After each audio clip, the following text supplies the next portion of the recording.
Welcome to Pets in Paradise TV. Our goal is to help develop the relationship between you and your pet. Here's what's coming up in the next half hour.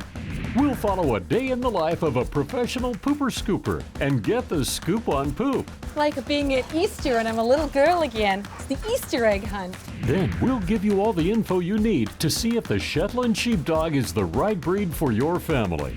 You'll witness how the Oahu SPCA rescued a kitten from a freeway nightmare. I realized he wouldn't survive for much longer and had to take drastic measures. Plus, a very special dog who helps children learn to read. Read to Boomer and see if you can teach him some new things here. Pets in Paradise TV starts now.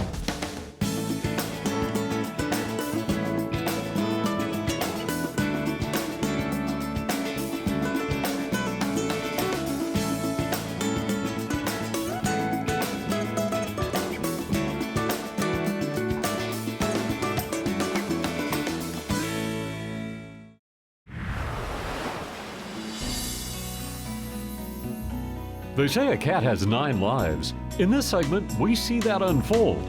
It's the story of a cat's lucky fate and an entire village willing to come to his rescue. I was on my way home from an adoption event, and I was on the H1 right before the airport split. In the middle of 6 lanes of freeway was a kitten that had just gotten hit. And I came back around and I parked right in the middle of the 6 lanes. I ran up to the kitten to try to catch him, and as I approached, he woke up. And he ran under my car. And I went, oh no, I'm never gonna get him now. And I looked around, I dove under, and he was nowhere to be seen. So I assumed he had run off to the other lane and possibly gotten hit. Unable to find the kitten, Stephanie headed home with a heavy heart.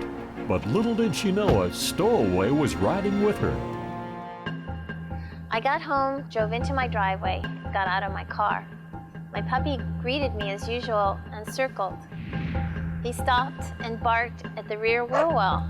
A dog's nose is 1,000 times stronger than ours.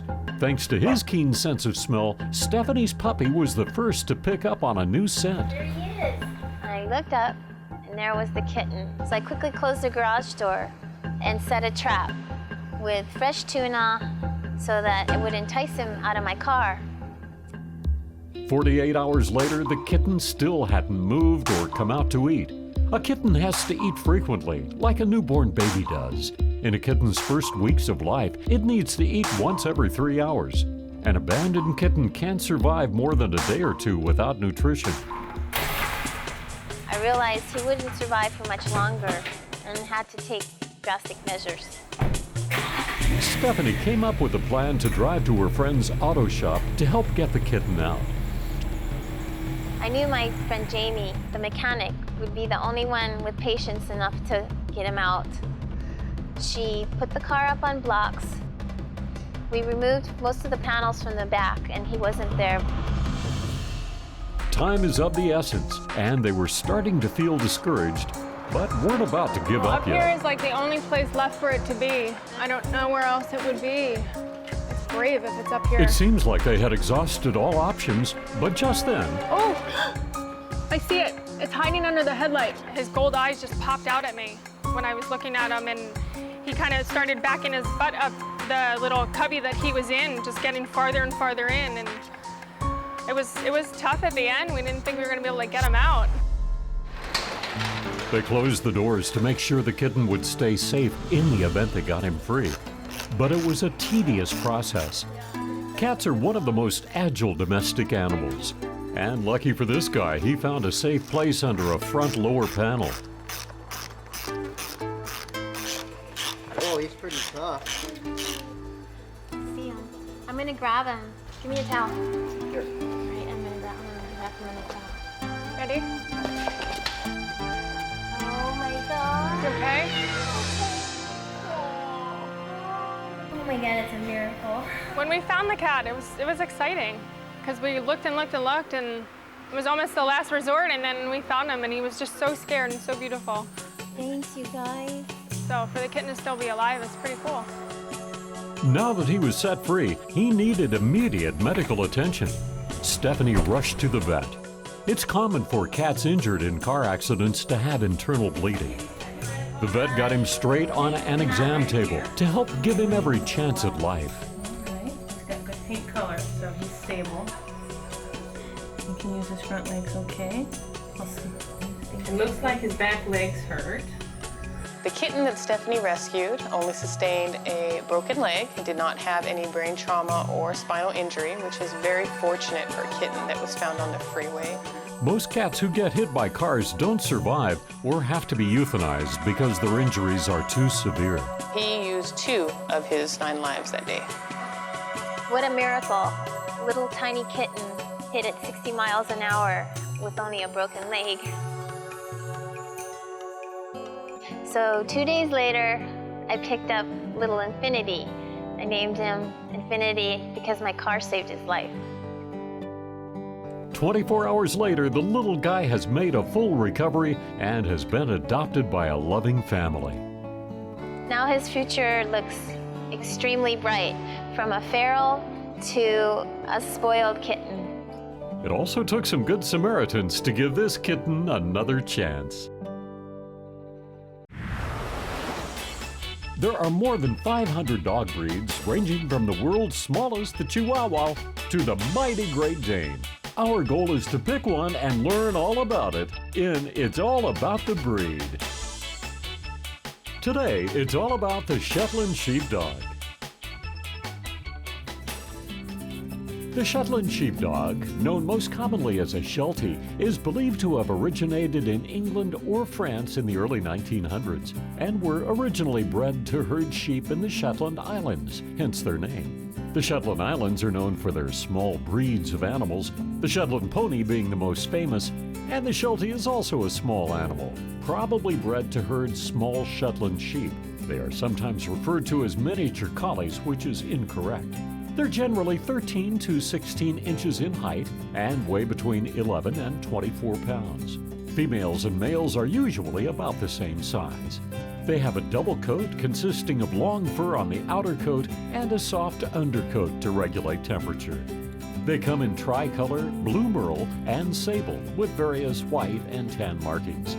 Shetland sheepdogs were first recognized by the American Kennel Club in 1911. Their early history isn't well documented, but it's believed they were probably descendants of small species of the King Charles Spaniel and the Scottish Collie, later the Rough Collie.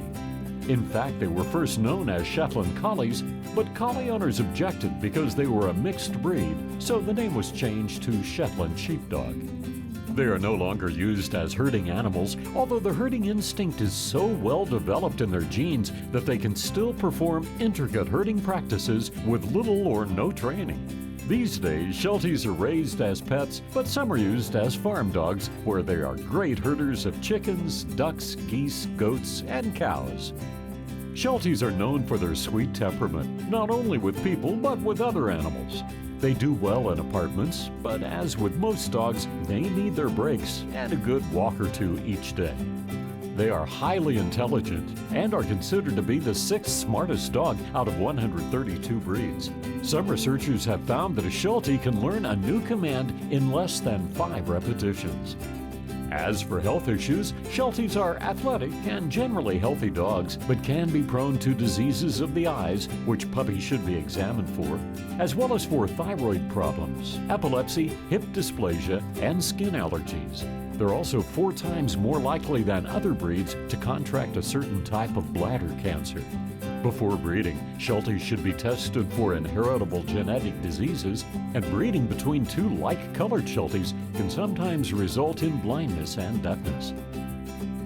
And now you know all about the Shetland Sheepdog, the Sheltie. In this segment, we learn the power of a dog's love. Love that can teach, heal, and comfort those who need it the most. Read to Boomer and see if you can teach him some new things here. Have a seat. There you go. This is Boomer, also known as Boom Boom, and he is an animal-assisted activities dog, and he's been a therapy dog now for about a year. When Dad came home from work, A therapy dog is trained to provide affection and comfort to people, and also support those with learning difficulties.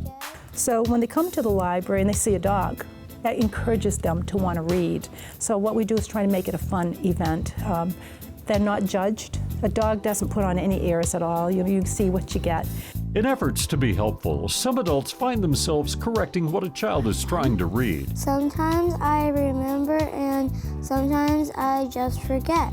But when a child is reading to a dog, the focus shifts, and all thoughts of being judged disappears. Along with building self-esteem, children's reading skills improve as they begin associating reading with an enjoyable setting like this. And when they establish that comfort level, they start building self-esteem. At the end of the day, when Boomer and his handler head home from work, they also feel a sense of purpose and fulfillment. Boomer, are you tired now? This is Boomer at the end of a day. But it's not always easy work. Andrea learned the power of a dog's love and service through heartache of her own. I got into the therapy dog program because of my brother. My brother was diagnosed with a terminal cancer back in 2003. I took my brother into the doctors and they said, we got to admit your brother into the hospital. And so I started thinking, what am I going to do with all three of my dogs? My mom can't have all three of the dogs at the house. So I asked the hospital if Angus could stay there. And they said yes. And Angus was the perfect dog. He just laid there with my brother, very comforting. And the clinicians were very impressed with it, so they let me have free rein to go around to other patients on the ward, and there were a lot of cancer patients, so I did that. And then when my brother came home to hospice care, I had my two whippets and Angus, and they all laid on the bed with him, and he passed away 10 days later. Angus provided that comfort that my brother needed in his final days. As sad as that whole experience is, my brother gave me a silver lining. His death was a silver lining because it opened my eyes up to what animals can do between a human and animal bond. And that's when I started the therapy program. Good boy, stay. There you go. Come on. Angus now regularly visits hospitals and is part of the care team. Hey, good to see you. Most of our patients here have been in the hospital for several days, sometimes even weeks. Hi. And it's kind of difficult for them to feel separated from their normal home environment. I really feel a lot more relaxed. I've been in the hospital now for 6 days, and just to have an animal around and something that's like home again really made me feel good. Not only do therapy dogs help patients feel good, they also provide physical benefits, ranging from decreasing blood pressure, heart rate, and even increasing hormones associated with health and a feeling of well-being. Oh, you like that. He goes, oh yeah. Angus made me feel good.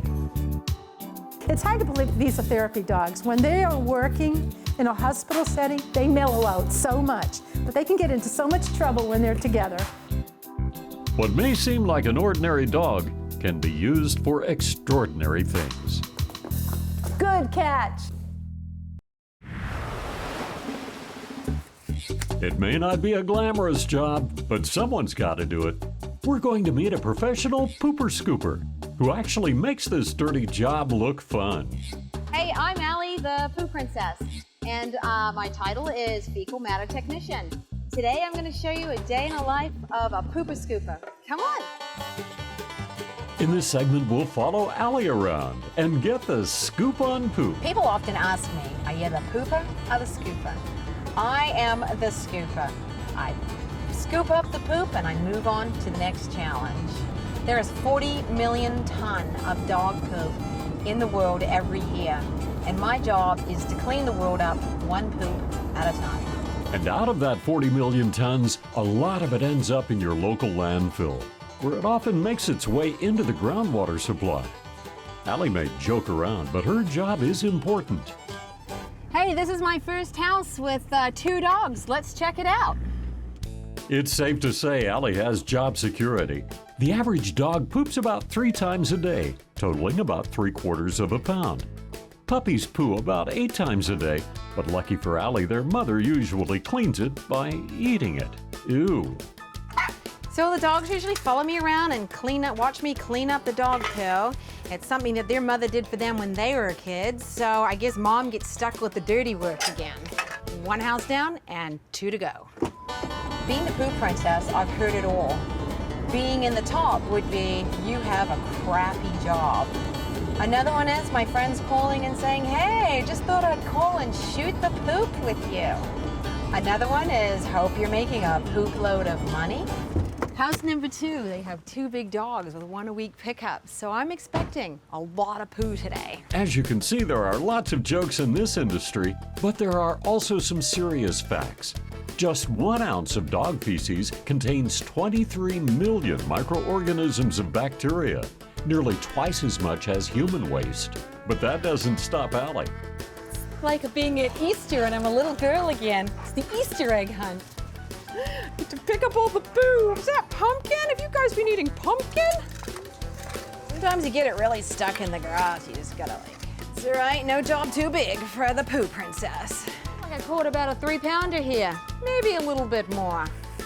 While Ali is scooping up her profits, let's explore an alternative way of getting rid of this canine toxic waste. Bye-bye, poo.